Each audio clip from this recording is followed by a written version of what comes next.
Welcome to Conversations with Big Rich. This is an interview-style podcast.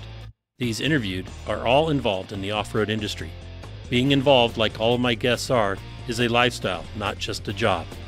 I talk to past, present, and future legends, as well as business owners, employees, media, and land use warriors, men and women who have found their way into this exciting and addictive lifestyle we call off-road. We discuss their personal history, struggles, successes, and reboots. We dive into what drives them to stay active in off-road. We all hope to shed some light on how to find a path into this world that we live and love and call off-road. Whether you're crawling the Red Rocks of Moab or hauling your toys to the trail, Maxxis has the tires you can trust for performance and durability. 4 wheels or 2. Maxxis tires are the choice of champions because they know that whether for work or play, for fun or competition, Maxxis tires deliver. Choose Maxxis. Tread victoriously. Have you seen 4Low magazine yet? 4Low magazine is a high-quality, well-written, four-wheel drive-focused magazine for the enthusiast market. If you still love the idea of a printed magazine, something to save and read at any time, 4Low is the magazine for you. 4Low cannot be found in stores, but you can have it delivered to your home or place of business. Visit 4lowmagazine.com to order your subscription today. On today's episode of Conversations with Big Rich, I have Peri Kalar, the daughter of John Perry Miller, otherwise known as Jack Miller, the founder of Mastercraft Safety, which Peri ran herself for 20 years, to talk about family, business, and off-road. Peri, it is so good to have you on the podcast this morning to talk about your history, your dad's history. Your dad, John Perry Miller, he is the known as Jack Miller and was the originator of Mastercraft Safety. We'll get into all of that, but let's first, I wanted to say thank you for being here. Oh, it's my pleasure. I'm excited to share history of our family and our love of racing. Well, let's jump right in and start at the very beginning. Where was your dad born and raised? He was born in Omaha, but raised in San Diego. How did he get from Omaha to San Diego? He went into the Army when he was real young, and he eloped with my mom in San Diego, and then got stationed all over the place. So he met her in San Diego while he was in the service? Yes. Okay. And those early years in Omaha, I guess he stayed there until he went into the service. I think he was here most of his youth. Oh, okay. So yeah. He probably moved with his parents then? His mom. Okay. Mm-hmm. And then what do you know about those early years of your dad being in San Diego before, say, the military? What kind of activities did they do? Well, he rode. He did cowboying down in Mission Valley in San Diego before it was a shopping. Before it was a freeway and shopping center. Wow. I think he and his buddies got into a little bit of trouble here and there. That's guys with a little too much time on their hands. I understand that. Yes. And then he decided to go into the military. Do you know if he played sports or anything like that while he was in school, or was it? He used to wrestle, I believe. Okay. He was a wrestler. Then when he got into the military there in San Diego, was the Air Force? No, that would be Army. Yeah. Army. He was right. in the Army and became a parachute rigger, which is where he learned how to sew. And he ended up retiring after, 20 years, the usual amount, in 1969. And he was a soldier. He went to Korea and he went to Vietnam twice. Once he was on crutches with a broken leg going back over. Oh, wow. He was just a career soldier. And then when he came home, he for some reason got this idea to build a dune buggy race car. And so they did that in our garage. Okay. And when he came home, that was 1969 and he retired as a major? Lieutenant colonel. Lieutenant colonel. Okay. Yeah. he decided to build a dune buggy, and that was Mhm. right around that 69-70 era. Yes. And you were, how old were you? I don't want to bring up your Uh, age, but you hang were on. born before then? Yes, I was in middle school, I believe. Okay. Yeah. But he started when he got out of the Army, he started working for TaylorMade, Okay. which he designed with Al Taylor, the original suspension seat. And Al Taylor was doing other types of work as well and was veering off from trying to make a race car seat. And so my dad, after a year or two, built one in his garage, and they started Miller Industries. And my mom would sew purses in the garage, and that's what the first product was of Miller Industries. And then the Mastercraft seats came along a while later. Interesting. First came purses. Yes. That's awesome. I mean, Yeah. And then, so he was working for TaylorMade after retiring from the Army. Mm-hmm. Was making suspension seats with them, and then started Miller Industries because Taylor got away from. That's when he left Taylor at that point. When they got away from it at that point. Yeah. Okay. And what do you remember about those early years? Oh my God, it was so fun. Well, not only did we had a Corvair race car that never made it off the pavement, so it never even finished a race.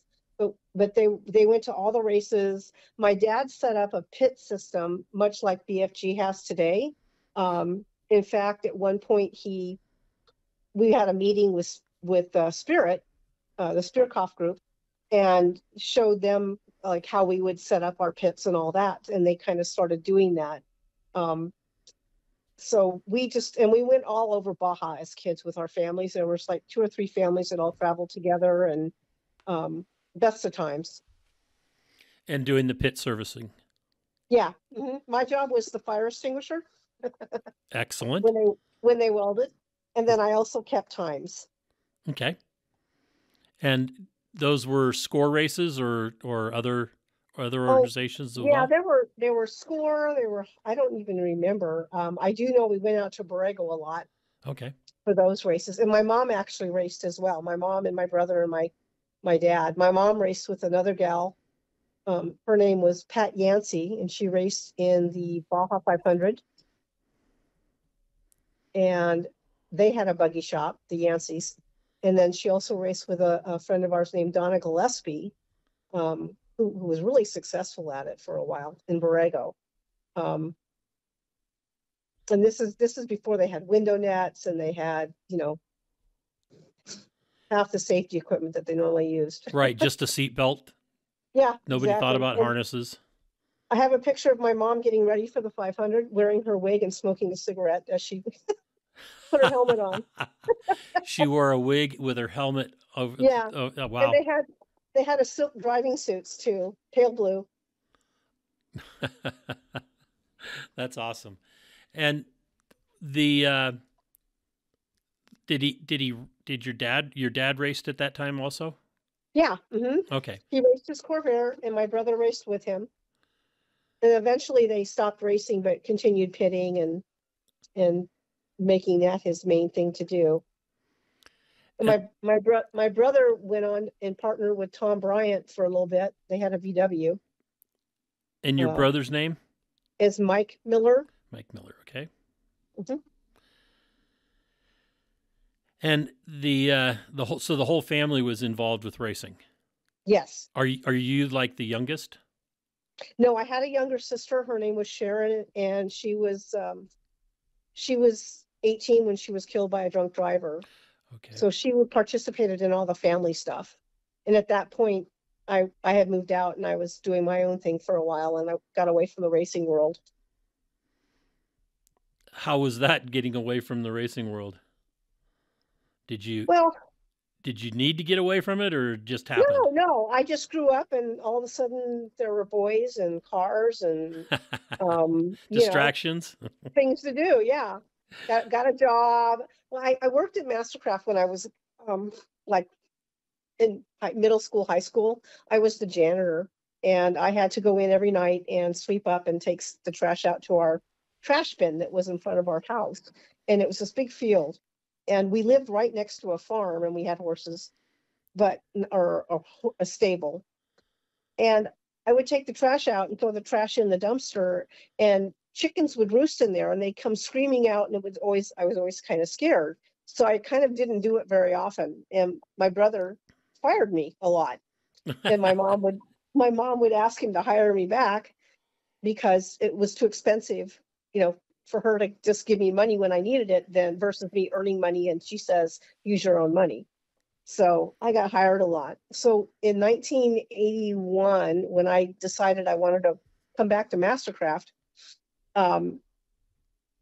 I told my mom, and we discussed it, and I was going to work in the office. And my brother goes, Peri, you're fired. Peri, you're fired. My mom says, what are you doing, Mike? He says, I'm just practicing. But anyway, that's pretty funny. Yeah. So there was a lot of joking going on in the family. Oh my gosh. Yeah. We all had CB radios, and he was a stitch maker, and I was broom pusher, and I can't remember some of the other names. But later on, when we started having internet, I became seat lady. Seat lady. Because okay. Everyone would go, oh, that's the seat lady. So that's where that email address came from. Nice.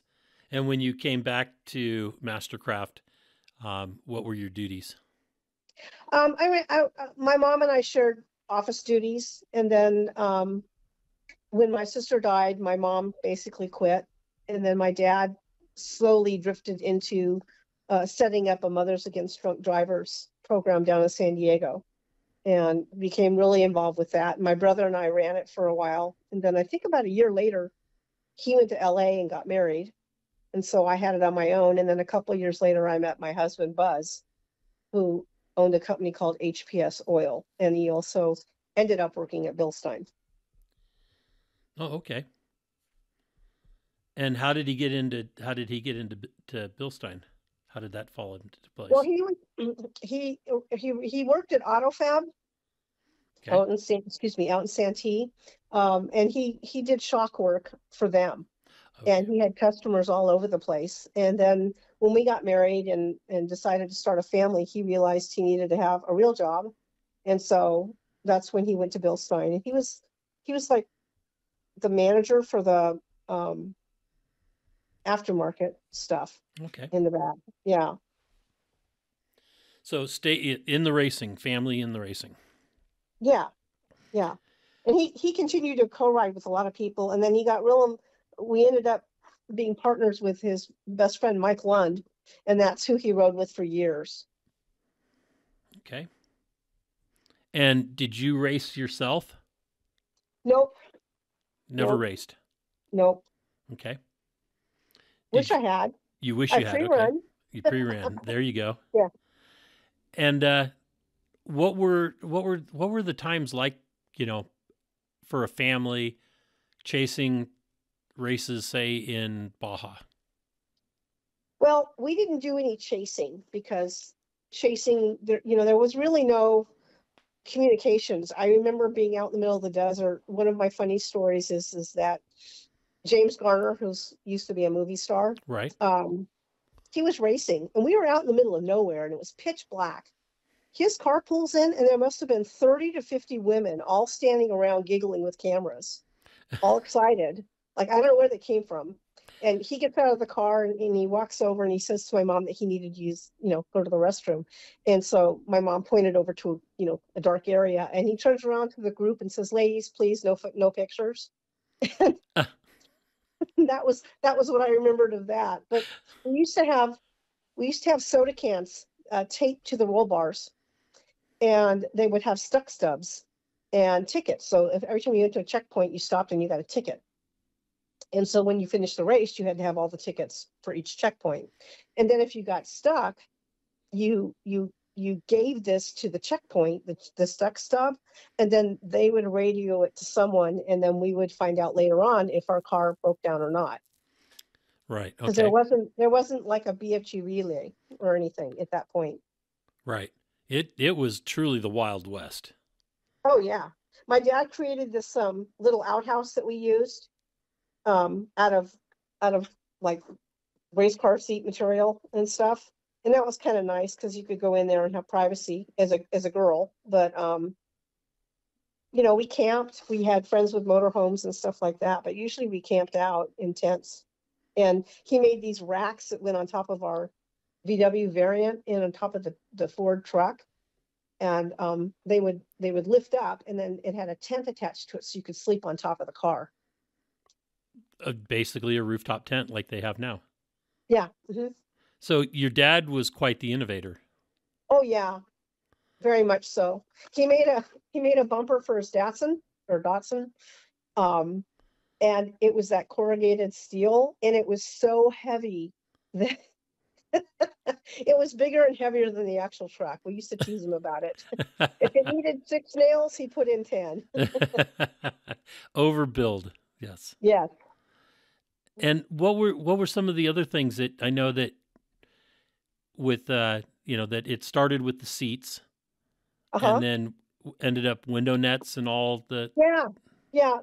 I sent a package over to Kurt of a bunch of stuff, and there was a picture of a window net in there, and that was what my dad was going to these like club meetings, like score meetings or whatever they were, and they discussed that they needed to have, you know, that safety issue, you know, or that safety item brought in. And so my dad designed them and started making them. And I used to do the nets too. You'd have to get the nets prepped, and then you have to sew them and do all sorts of stuff. And it was always fun because we get the funniest patterns. This one couple that we knew, or we didn't know then, but they sent me this cardboard pattern, and they had drawn the net. They drew in the Mastercraft. They drew in all the lines, you know, where the netting was, right, and little holes where it was like I could have used that for the net. And since then, we've been lifelong friends ever since that net pattern. It was just so good that I had to compliment them. Just wasn't a cardboard cutout, so this is the size of my window. Yeah, exactly. It wasn't newspaper and all that. I would imagine that you had all sorts of materials sent in that were the patterns. Yes.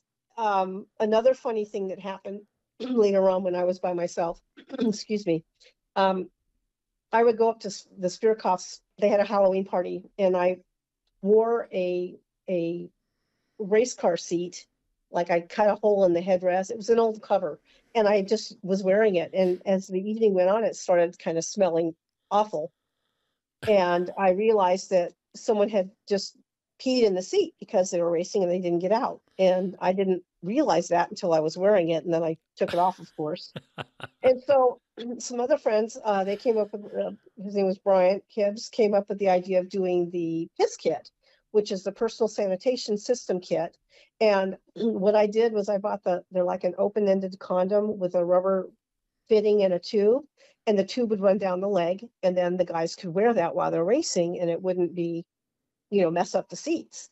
And I had it in a little brown bag. So a lot of people would just come up and say, you know, I need 10 little brown bags. And it was like the guys were always embarrassed about buying them, but we sold tons of them.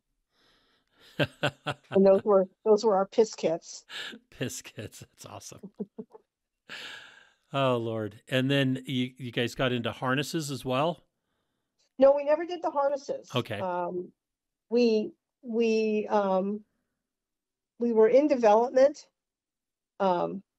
with the fast attack vehicles that went over for Desert Storm. Right. I got an order for a bunch, and normally it would take me a month to make them, and I had like almost a week. And it was the week before Parker in 1991. And if I didn't get the seats done, I wasn't going to go to the race. And Buzz and I always set up contingency together so that he could kind of pop over and help me out, because I'd have a 3-year-old and I had a 9-month-old. And so I always had a friend that would come help with the kids and help with sales. And it was just everyone always came and hung out with us in contingency because we had a nice place to sit. So Yeah, if I didn't get, all the seats. yeah, exactly. And if I didn't get the seats for the fast attack vehicles made in time, I would have to stay home. And it was just a miracle that we got them done. I couldn't believe it. And I was able to go to the Parker 400 in 1991. And that was the race that Buzz died in a race car crash. Oh. And so I was there. So it was, otherwise I would have been home and had someone tell me versus hearing it on the radio and being at the hospital and all that. So I was really grateful that the fast attack vehicle seats went through, got done quickly. And I had an employee, it was like, why don't you take a break? She goes, I can't. I'm making these seats for my country. And we were so proud of that. It was exciting. And of course, we didn't know at that point that they were going into Desert Storm, or was this No, we did. post? Okay, post Desert Storm. Yeah, we did know. Okay. Yeah. And that must have been pretty hard on you to lose your husband in a race like that while you're there, and your kids. Yeah. I can't imagine what that would have been like. It was really horrible, but the entire off-road world supported me so much. And there were times when, at the races, I might have some bad behavior, but no one ever, everyone just kept an eye on me and made sure I didn't get in trouble. I go out drinking and dancing, but I didn't ever do that kind of stuff at home because I was being a mom and a business owner. But Right. At the races, I let loose a little bit, and I had so many people that were just kind and gracious to me. That was the worst and best year of my life because I found out that I could survive anything. And because that was the worst thing that, losing my sister was horrible, but losing my husband was worse. And he's still a part of our life. I mean, I've remarried. He's still, we have pictures of him in the house, and we tell funny stories about Buzz, and it. So I'm really lucky and grateful that I've had the blessed life I've had, because that tragedy ended up showing me that I could survive. Right. It ended up being a growth moment. Yes. Oh yeah, most definitely. And let's talk a little bit about your dad and what he did outside of racing and development. He said he started or worked with the MAD group in San Diego. Did he get that started in San Diego? Okay. Yeah, he and my brother were. He was the president. My brother was the co-president, and I was the secretary. My mom just kind of shut down a lot, when that happened, and everyone kind of pulled away from everyone. It was really a bizarre. The family dynamics were just so changed. But he started the court monitoring system, where he would go to every hearing for, if someone contacted him and said my person was hurt or killed, and then he would take that case and he would go to the courts and monitor, what's happening. And I found lists of different dates and things that were going on and continuances and stuff like that. And then he also did the victim outreach program, where we would have meetings and the victims' families would come and we would talk and that kind of a thing. Eventually, it got to be so much that my dad left Mastercraft to pursue this full time. And he also got involved in hypnotherapy. Eventually, this MAD was too much for us to handle. We just didn't have the resources. And another family in Escondido experienced the same loss, and they ended up taking the MAD chapter over. And this is in 1981 to maybe 1983. My dad went on to get a second degree in hypnotherapy and counseling. And then he became the nighttime program director for the Miramar Naval Air Force Station. Okay. Naval Air Station. Yeah. And so people would go into, rehab, and he was the program director for all that. And he loved helping people. Yeah, it sounds that way. That's giving back to the community in a huge way. Well, another thing I failed to mention is he was an alcoholic. Um, and I remember as a kid going to AA meetings with him. And it was really kind of a church for us in a way. But he was always bringing home people that he would try and help. And so we always had a real busy household. We always had, people. I'd wake up in the morning and like Ivan Stewart would be having a cup of coffee, in the kitchen while he's waiting for my dad to finish something up, or, that kind of a thing. Right. There were always people dropping, and back then we upholstered the cars. Like there was door panels, and it was all pretty. And so my dad made these little metal plates that you glue to the door or something, and it says made by Mastercraft, and then it has a place where you would engrave it, and he would do that for some of the cars. I still have some of those. Oh, wow. But yeah, we always had an open door, so and he was a helper. That's pretty great. And so then when your dad stepped away, you kind of took over the reins of Mastercraft? Yeah, my brother and I were there for a while, and then my brother went to LA to get married, and by then I had met Buzz, and I was really involved in the whole thing. And I was back into doing contingency. That's how I met him, and then we would go to the races together. And yeah, that's when I took over, and then we moved it to the house in 19. So in 19. Let me see here. In 1977, we moved the shop from the house to down in Chula Vista into an actual industrial building. We also had another product that we did, and it was the I think Medicads. I'm not sure what they're called now, but they were green, like roll out with slats in them and sticks in them that, like, if there's an accident, you can put the person on it and move them so they were immobile. So we did those, and then we also contacted with another company that made the Shukra back support, which is like used in Recaros and stuff like that. So we did that early on, but that didn't really pan out too well for us. Okay. We just bit off more than we could chew. But yeah, my brother was there for a couple years, and then I took over. And so your brother, did your brother race or anything after getting married and stepping away?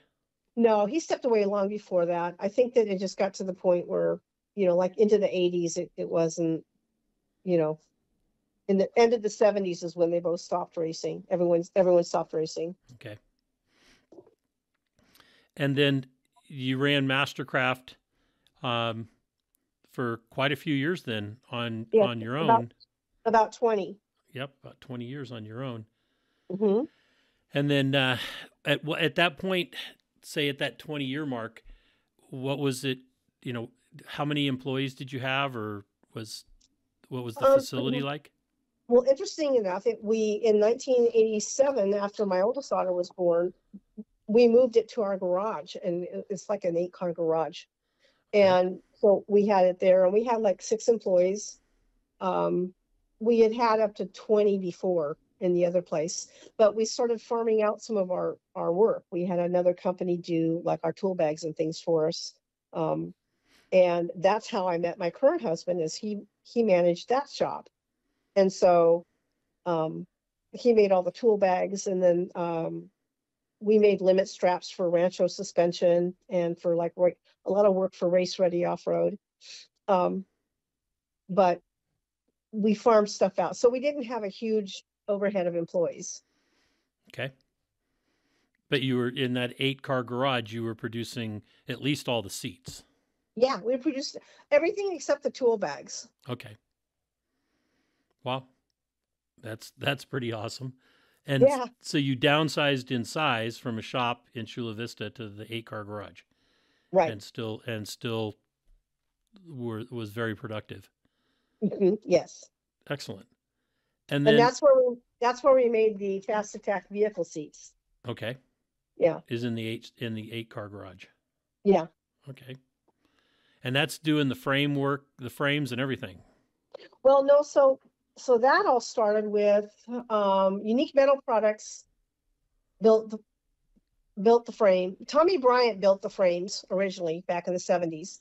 And then we switched over to Unique Metal Products and they did it. And then from Unique, we went to Robbie. And I had known Robbie through AutoFab. That's how Buzz knew him. And we were friends. And so Robbie, I think he went over to AutoFab and had John show him how to do a certain type of weld for the seat frame or bend it or something. And so Robbie was my supplier forever.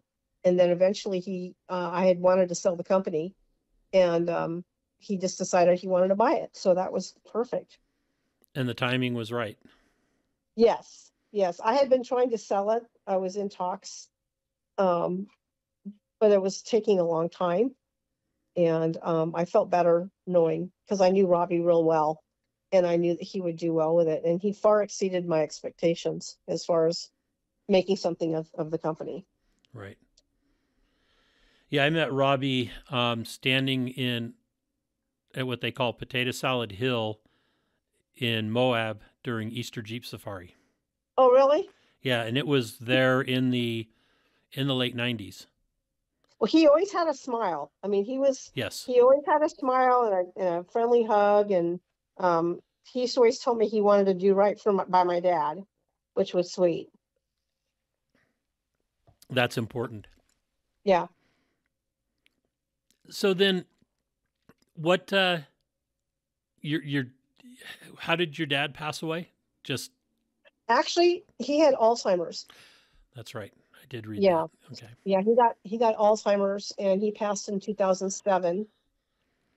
And then I had sold the house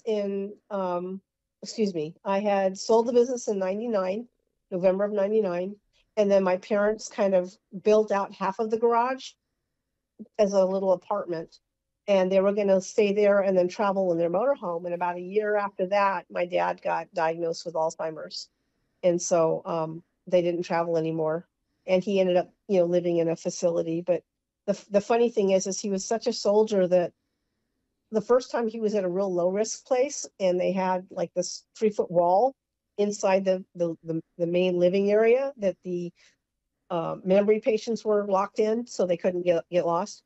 And he saw these two nurses going. And so he waited until they were going out and he kind of brushed through them and escaped. So then they said you couldn't stay there anymore. And so then he went to the VA and they kept him in the psych ward for a little bit, trying to find him a new place. And he thought he worked there. So we'd go up and visit and he'd show us around his office. and then we found a place out in Lakeside and the first day there scaled that 5-foot fence. And so then they put him in the 12-foot fence and he never was able to scale it. But when we would go visit, he didn't have words, but he'd look at you and he'd like point to his eyes with 2 fingers and then point to another area like lingo, like he was planning recognizance or something. So he was always just ready to go. Always just ready to go. Trying to figure out a way to get out. Yep. Yeah, he was fun. And your mom? She passed in February of 15, and she had severe rheumatoid arthritis. And she went on she did some traveling, after my dad was in his nursing home, but she was at home with us. Okay. I can relate to that. My wife and I are taking care of my parents, which are 85 and 89. And oh man, we're living. A few years ago, I used to have my office here back in the early 90s or early 2000s when I first started putting on events, and I did. We remodeled my office area so that caregivers, if they needed a caregiver, they would have a place to stay. Well, we ended up becoming the caregivers about a year and a half ago. So it's a lot of work. I'm still doing it. It is. It is. It's, my husband's father lived with us for like 20 years, and he and my mom became compadres. They would she couldn't drive real well with her hands, but he could see stuff and he could help her. And they would go on little errands, and it just terrified us. But they were best friends. And he passed. Well, actually, this is the whole thing. My husband's mom passed in February of 22, and then Pops passed in June of 22, and his mother's husband still lives up in Poway, which is about 20-30 minutes away, and I take care of him. So I'm in charge of all of his, I go up there and take care of him and manage the people that go see him and stuff like that. So I'm still caregiving. I hope to not at some point. Right. We joke that we've never been alone. I hope we like each other. That's important. Yeah. Yeah. And do you have kids? Yes, I have 2 and he has 2, so we have 4. And then we have 4 grandkids, and one of the daughters is staying over in the apartment. She got a job transferred out here, and so her 15-year-old and her 12-year-old girls live here with us in the house, and we love it because we get to be around them. The other 2 grandkids we have live up in Sacramento, and it's a 11-year-old girl and an 8-year-old boy. Okay. And so they're up here by me then. Where are you at? I'm in Placerville, California. Oh God, that's the net people that I was telling you about. They live there. Oh, really? And whenever my best friend used to live there. Ironically, she passed 10 years to the day that my dad passed. But I used to go up there to see her all the time. And then when my daughter and her husband moved up there, I went up to see them. So now when I go up, I have to see about 6 different people. So I have to make long trips. Right. So if I come up again, I'll reach out. Absolutely. Absolutely. Yeah. So what was the one thing that you would say that your dad instilled in you that helped you get through all these times? Boy, that's a tough one. Give me a second here to think about that. No worries. He, boy, I don't know how. Just, it's going to be what it is, and you have to make the best of it. Right. And my mom was a real strong woman. I mean, she basically held everything together because he was gone a lot, up until I was in my teens. Right. Being in the military. Yeah. Yeah. I don't know. Everything was quality. And one of his most common comments was, the description of insanity is doing the same thing and expecting different results. And I've always remembered that. That is definitely the definition. Yes. And I participate in it quite often, but when he passed, or when he knew he was getting Alzheimer's, he sat down and says, I'd like to make a list of things that are important that I want to remember, and I'm going to put it in my wallet. So I said, okay. And we sat down and talked about it, and I may even have it. Let me see if I can pull it out real quick. And some of them are so simple. Unfortunately, because we didn't know about Alzheimer's, when that happens, you don't have words anymore. Right. So let me see here if I have it. I think I do. Yes. So it says, think that good things will happen. Express gratitude to a loved one. Put your gripes away in a box. Be patient with an annoying person. Do something special for yourself.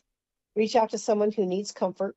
Focus deeply on each moment. Learn from a mistake. Look closely at a flower or tree that you haven't noticed before. Wow.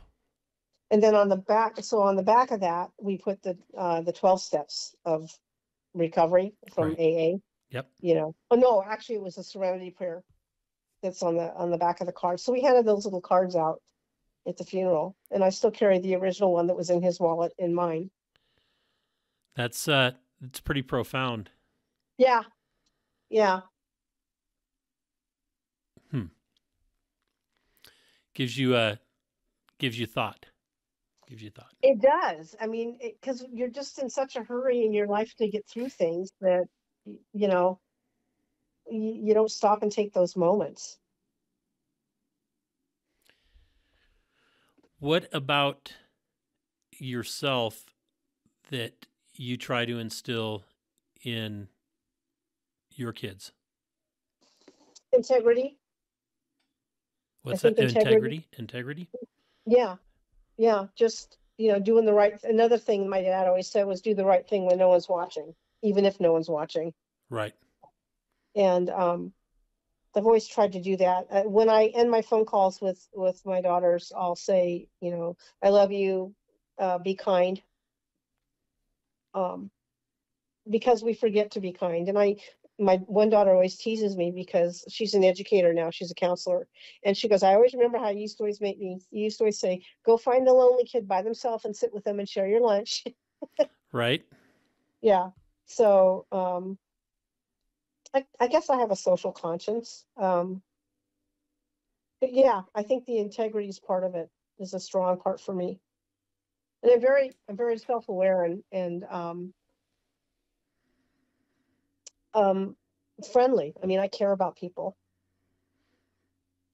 Excellent. And And we all have a wicked sense of humor, so that's kind of detrimental sometimes. But you know what? Humor is very important. Yeah. That's one of the things that our household is full of. Well, we have a lot of sarcasm too, which, like I make jokes about Buzz and stuff, and people that don't know me look at me like, you horrid person. But the people that do know me know that how my comic relief that was how I dealt with it, was to make jokes and, haha, it's only a flesh wound, I can carry on, that kind of a thing. Right. So, yeah, humor is very important. And what do you think is the legacy from your family that will be left? Oh, well, that's hard to say because, someone asked me, how come you don't go to the races anymore? And it's like, because I don't know anybody and there's no one left to remember our legacy. And Mastercraft, kind of faded out. So it's kind of hard to say. I just think back then racing was a family affair for everybody. We were all families, and I don't know what kind of legacy that I would want. Just that it was a good product. We were honest. We helped when we could. Right. Absolutely quality product. Yeah. Well, when I first like came into the office, we had a thing that, it had lifetime warranty on a race car seat. And so if the frame broke, we'd put a new frame under it. And then if the lining tore or it needed something, we'd fix the lining. And if there was a rip in the cover, we'd fix that. And finally I said, Dad, we're only going to sell so many seats for the rest of our lives. Right. With a lifetime warranty. Can't have a lifetime warranty. Yeah. But every race, you'd have to basically put a seat in every race car. Yeah, exactly. And then keep doing it over and over for free. Right. So once you stepped out of Mastercraft, did you continue working or doing something else? Are you active now in some kind of employment or? Well, no, I took a year off and I was with a lunch duty mom. Okay. And that was kind of a hit to my ego. Having been person of the year once in SCORE. Right. But my kids liked it and I really did enjoy it. I ended up working for Kaiser Permanente in the membership administration department. They're a healthcare organization. And I just retired from there this past October. It was 22 years. Wow. So yeah. 20 years running Mastercraft. Right. And 22 years at Kaiser. And a couple years in between stints where you didn't do, you were lunch mom. Yeah. And yeah. It was about a year or so in between leaving Robbie and then coming into Kaiser. Okay. And when you were young and you stepped out of the house, you said, Uh-huh. and then you came back. What did you do in that meantime, in between? Um, I was like 20, 19, I was 20, 21, 22, that kind of a thing. I was working for it was called Sunset Pools, as a office person. And then I worked for a company called Sunshine Mining. Um, and then when they laid me off, I decided I talked to my mom. I said, Mom, I want to work part-time. And she goes, okay. And so I thought, okay, cool. This is going to be great. I can sleep in all morning. I can come to work at noon, work till 5, take a nap, and then go party all night like I have been, right? And when I showed up for work, she goes, no, no, no, you're going to work 8 to 12. I'm like, oh no, it ruined everything.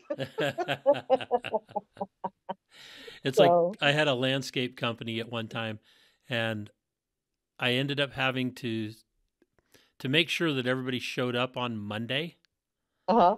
after a long weekend. I had to make sure that paydays were on Mondays instead of Fridays.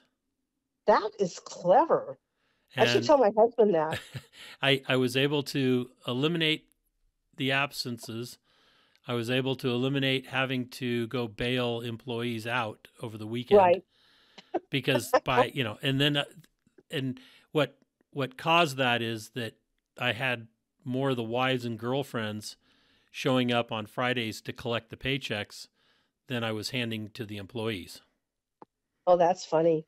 And I mean, we worked hard and we played hard, and Right. there was landscape installation and digging trenches and doing all that kind of stuff is not physically easy, and especially in the Sacramento foothill area, where the temperatures are hot as well, Yeah. and dry. So it was it was hard work, but boy, on the weekends the guys liked to party and had to move the paychecks to Mondays.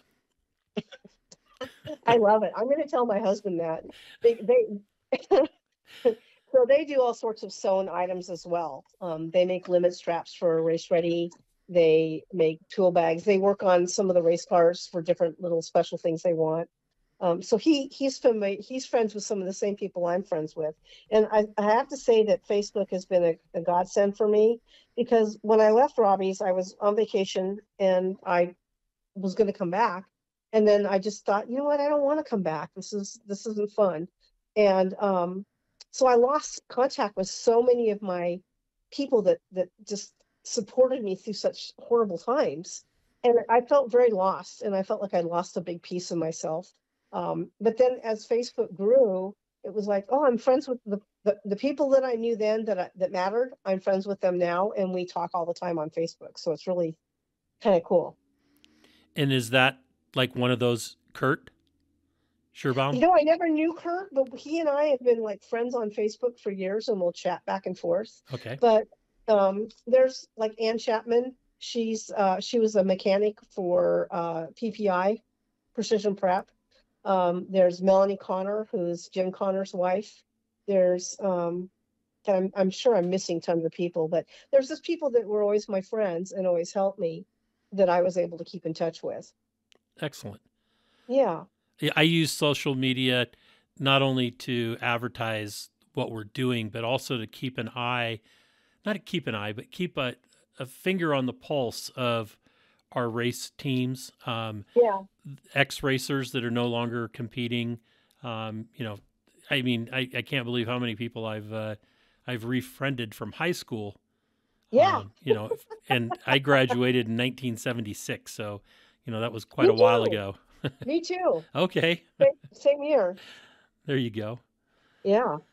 So yeah, Yeah. it's been a while, but I mean, it's amazing that what social media can do that way. There's a lot of pluses Yeah. to it, but just as there are a lot of minuses to it. Right. Right. One of I had a customer's daughter reach out to me, and she goes, "Do you remember us? We did this, we had this." And I went, "Yeah, I remember you guys." And she goes, "Well, I'm their daughter." And I go, "I remember you as well." And just the other day, she says, "Are you going to the mint race?" And I said, "No." And it's because I go, I don't have a purpose there. I don't have a team I'm pitting for. I don't have much to do.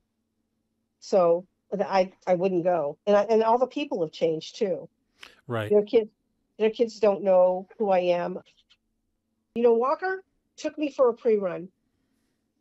And that was like one of the most exciting, in Parker, actually. I don't remember what year, but he rode like a cowboy. He was driving with his left hand, and he kind of had his right hand, like shifting, and it was almost like a cowboy with a lariat. And he was so cool. And someone asked him, do you ever hit cars in front of you to get out of the way? And he goes, oh, I don't hit them. I just give him a little nudge, say hello. But I was like, so, because he came and got me and said, yeah, you want to go for a ride? And I was like, oh yeah, someone watch my booth. and went. But I always, he was always really good to me. I was really treated well. Ivan treated me real well. Cal Wells was wonderful to me. Right. They always, I wasn't giving them thousands of dollars, but they'd run my decals for me, and they used my products.